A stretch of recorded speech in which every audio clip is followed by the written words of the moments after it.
What do you think of what Howard's become recently? Well, he's the only person I know who's gone, other than Penn maybe, who's gone from being red-pilled to blue-pilled. Yeah.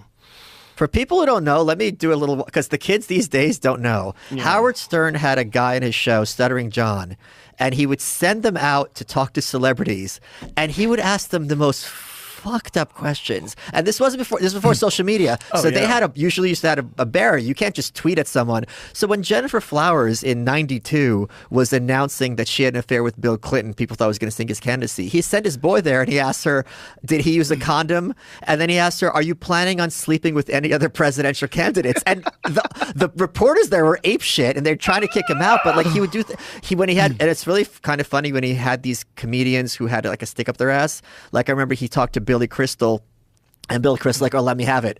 And he's like, all right, are you going to be making a sequel to Mr. Saturday Night, like his big bomb? And the look on Billy Crystal's face, just the pure rage, was absolutely hilarious. God, that's hilarious. Yeah, he did some wild shit. And then I guess he had a falling out with Howard. Then he went over to Jay Leno. Yeah, he was the announcer of the Jay Leno show.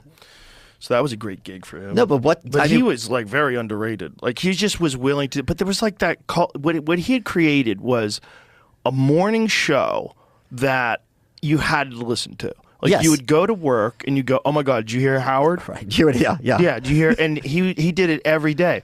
And it was a super valuable thing because it didn't exist anywhere else. If we're around today, we have all these like social media memes that are hilarious and fucked up. We have like Reddit threads that are hilarious. There's a lot of stuff out there where people are being outrageous. But back then there wasn't. Right, it was just so Howard. You had a boring ass fucking job where you're like sitting in a truck all day delivering packages or whatever it is, and in that morning when you get to work, you're listening to Howard fucking Stern, and he's got some lady who's riding on a vibrator, and she's like, remember he had the Sybian. He had different gals ride on this thing. No, it was even worse.